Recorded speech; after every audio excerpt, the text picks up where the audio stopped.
Welcome back to On the Move with Victor Shi. This is Victor Shi. It is Thursday, March 9th, 2023, and welcome to this Ask Me Anything edition of On the Move with myself. If you have any comments or questions, be sure to drop it in the YouTube comments section, and I'll get to them today. We have some great questions I want to get into, but the first thing I want to address is something that happened last night, which is that Mitch McConnell fell at an event in Washington, D.C., and he is now hospitalized. I wrote this tweet yesterday basically saying, what happened. And at the end, I said, we should offer our thoughts and prayers to Mitch McConnell. I don't agree with him politically at all, but this is a time when we put politics aside and we should kind of rise above the fray and give Mitch McConnell thoughts and prayers, even though we may not agree with him politically. And I have to admit, I was a bit disappointed by the response. I understand there are really strong feelings about him. I understand that people feel passionately about him. Look, I'm someone who will not mince words about what Mitch McConnell has done to democracy. I think that he has been the one to really kind of start the trajectory of the undoing of American democracy, starting with blocking Merrick Garland, hijacking our Supreme Courts, using the filibuster to his advantage in order to pass things. It's just really gross, and he blocked just so many pieces of legislation during the Obama administration, during the Biden administration. I mean, this is someone who is, I think, evil. He describes himself as the Grim Reaper. I mean, this is someone who, I will be the first to admit is not on our side. I don't think anyone should treat him as someone who is on our side. The other day when he came out against Tucker Carlson and what happened with the January 6th footage, I said, it's too late for Mitch McConnell to do this. He had every opportunity along the way to say what happened on January 6th wasn't good. What Fox News is doing to distort what happened on January 6th isn't appropriate. And I criticize him for that. This is someone who I think deserves the criticism. But I will say this: when he fell, my first instinct was, we should be sending him our good wishes, because this is someone who, again, he's 81 years old. Imagine this happening to any other Democrat. And if Republicans, and we've seen Republicans do this time and time again. When John Fetterman got admitted to a hospital, they called him a vegetable. When other Democrats, did things, when President Biden does something, they don't offer their condolences or support. And I think, there's an argument to be made about whether or not we should get on that level. And I think on many ways, we should get on their level when it comes to ideas, when it comes to words, when it comes to the things that they're trying to do to American democracy. But when it comes to human life, when it comes to something like this, I think we have to rise above the political fray.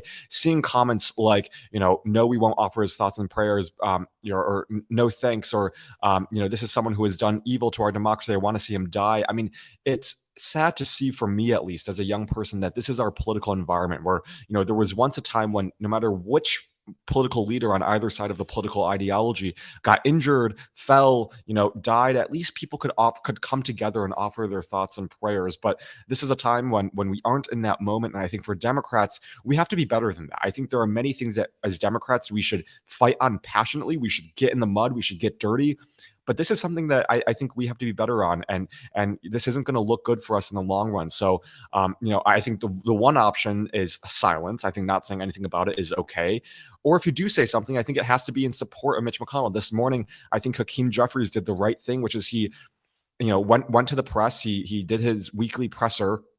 And the first thing he said is that he wishes Mitch McConnell his best wishes. And this is, I think, the right thing to do in this situation. I'm wondering what all of you are curious. I'm curious about what all of you think about this situation, whether or not you think the criticism against Mitch McConnell falling and his and the lack of thoughts and prayers are a good thing, or whether or not you think we should be offering his thoughts and prayers and be better about this than what we are. Because this morning I woke up and I scrolled through my comment section, and honestly, I was a little bit sad that this is what's happening on our side. As Democrats, I think we have a lot of things that we should focus on. I think we have to pick our battles wisely, and I don't think this is a battle that we should be choosing. Frankly, I didn't expect my tweet last night to go as kind of widespread as it did, and to get as much criticism as it did. I'll be okay, but I think I'm worried about, hopefully, Democrats learning something about this, because I can just imagine what Republicans are going to say about how Democrats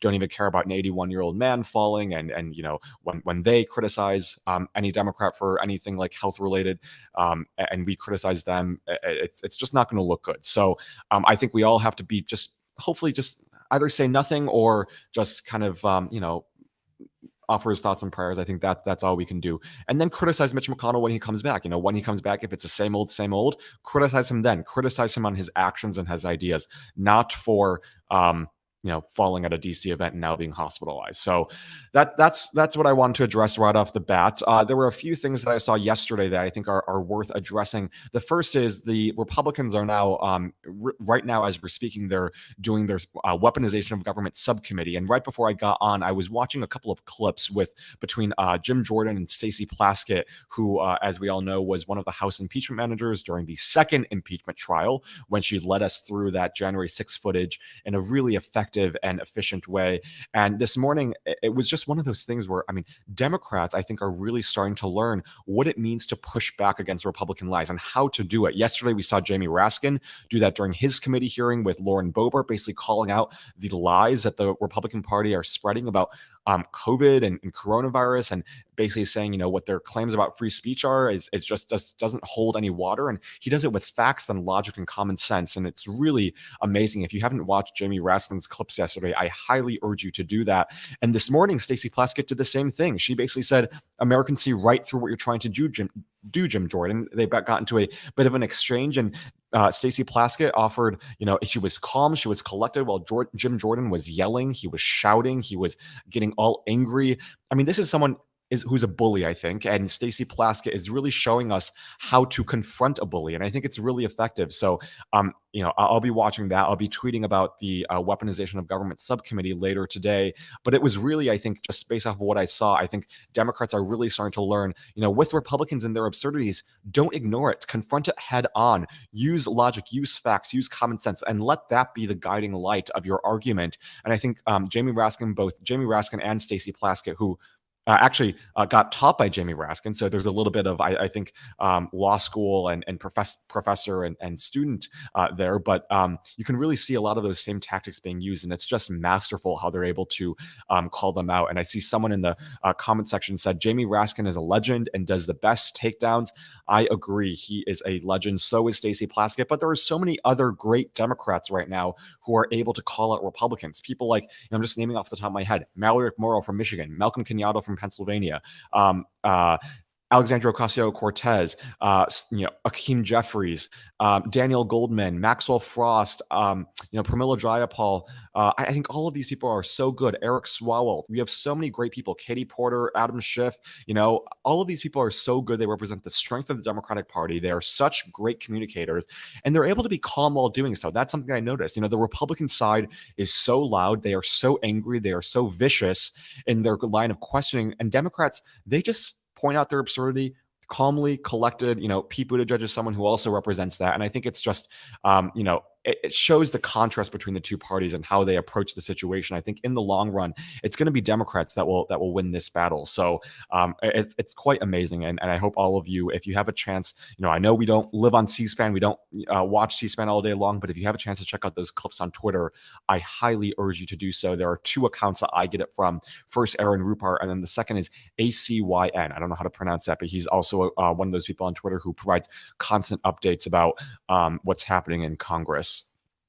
And then the one other thing that caught my attention yesterday was a new poll released by USA Today. And what it found was that most Americans actually view the term wokeness as positive, which is quite hilarious given how much Republicans are trying to hijack that word. So here are two things that really struck me about that poll. First is that 56% of Americans view wokeness as simply meaning, solving or being aware of society's racial injustices and racial wrongdoing. So just to basically have empathy about this current situation. So 56% of people believe that. The other 34% don't believe that. But 56% of people believe that wokeness is a positive thing.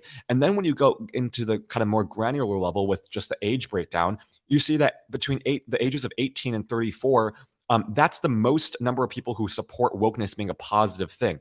More than 63% of people support wokeness or view wokeness as a positive thing between the ages of 18 and 34, which is the highest of any age group of the polling, which is, I think, quite remarkable because there's one group that I think Republicans are trying to target with this wokeness ideology. It's one, parents, but it's also young people. And young people are seeing right through what Republicans are trying to do with their lives. It's why young people prevented a red wave in 2022, why you're seeing so many young people basically question, what does wokeness mean? And I urge everyone, if you haven't checked out Alex Wagner's documentary, or not documentary, but it was more of an interview with new college students, you should, because these students basically were like, we don't understand what Ron DeSantis is trying to do with wokeness.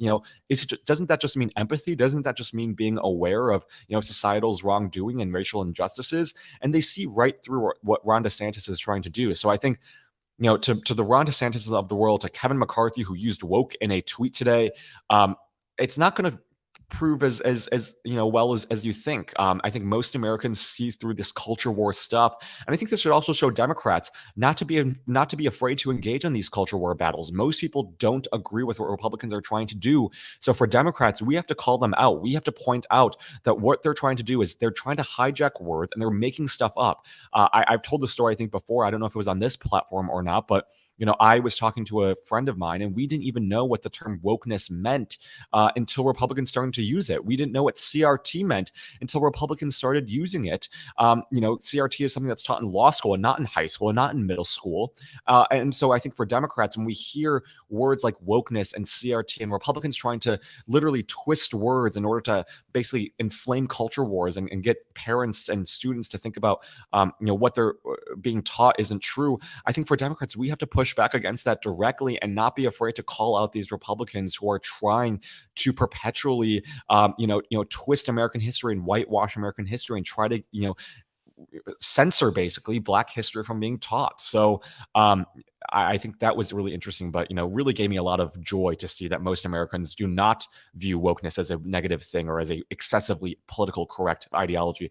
They just think it as simply being aware of our societal's wrongdoings, and that is exactly what the term means. It's just knowing what racial injustices lie within society. So those are the three pieces of news I have for you this morning. I do want to get to some questions. So here's the first question that I thought was interesting, and it relates to Tucker Carlson, and it relates to January 6th, and it's from Chase in Raleigh, North Carolina. Will people believe Tucker's takes on January 6th? How worried should we be about the potential threat to our recovering democracy? I think you're going to have a segment of the population who will believe in Tucker's takes on January 6th. This is evident because he is the highest watched cable news show in America, which is frightening to me. And no matter what he says, people will believe him. This is someone who has, unfortunately, a reach to millions of people. And those millions of people, unfortunately, watch him every single day. And it's a reality that I will never understand. But I was talking to, a couple of my friends who do come from Republican households and who have family members who are literally glued to Tucker Carlson every night.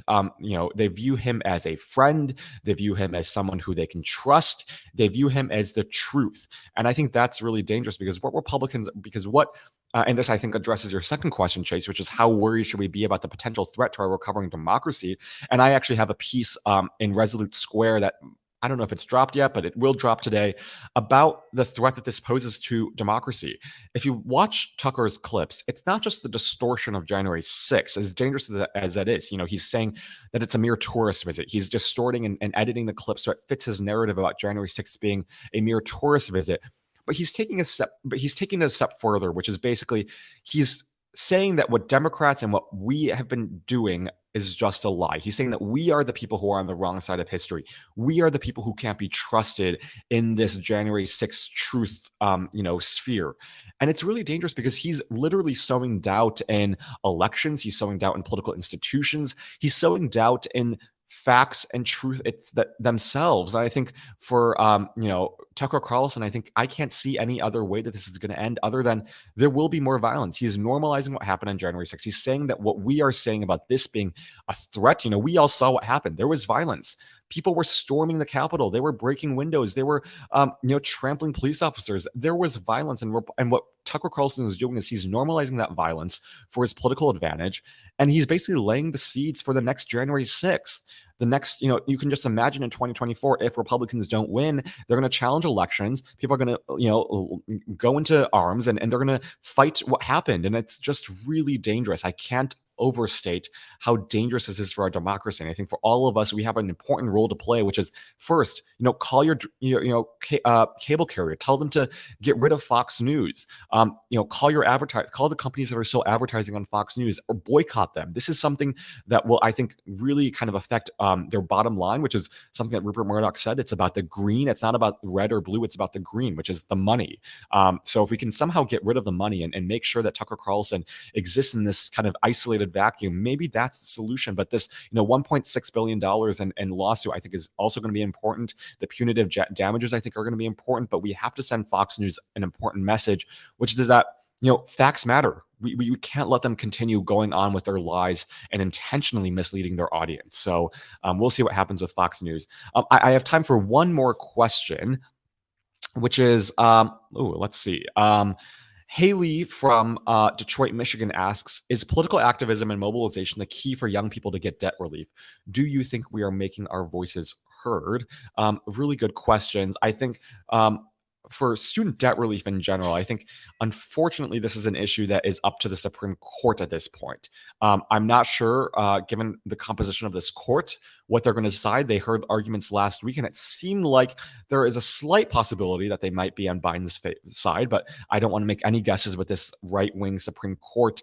But I do think going forward, in terms of getting more student debt relief, I do think activism and mobilization are really going to be key. We have to keep on pressuring elected officials to address this issue, because for millions of, and it's not just young people, it's old people also, who went to college during a time when tuition was really high, now are still having to try to pay off their student loans. So I think this is going to affect more than just young people, but young people especially. When you see colleges now, I mean, I'm going to UCLA, and right now the out-of-state tuition is more than $50,000 for a single year, which is crazy. The other week when I was in Chicago, I met Jill, my co-host on iGen Politics, and for law school, when she was in law school, it was about $4,000, $5,000. Now, without even paying for an apartment, it's more than $70,000 for law school, which is insane. I mean, the tuition price is so high for young people. When you talk about opportunity and access to education, it's just really hard to afford these days. And yes, there are scholarships. Yes, there are ways that you can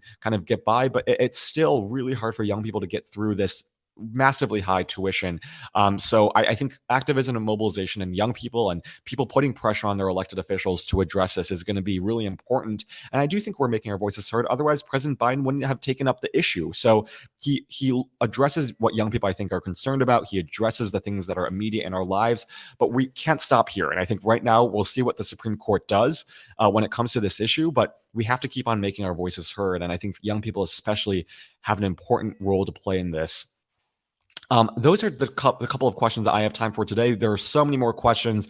We'll get to them next week during our next Ask Me Anything series, but keep up those questions rolling in. You can tweet them at VictorShi2020 or put them in the comment section here, and we will be sure to pin them and save them for the next week. But let me know what your questions are. I'll be back tomorrow with a new episode of On the Move. You don't want to miss that at 8 a.m. Pacific time, 11 a.m. Eastern time, right here on youtube.com/Politicon.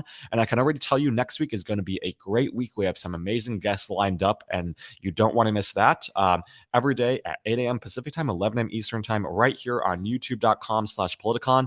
Thank you, everyone, for watching this episode, and I will see you all tomorrow. Have a great rest of your Thursday.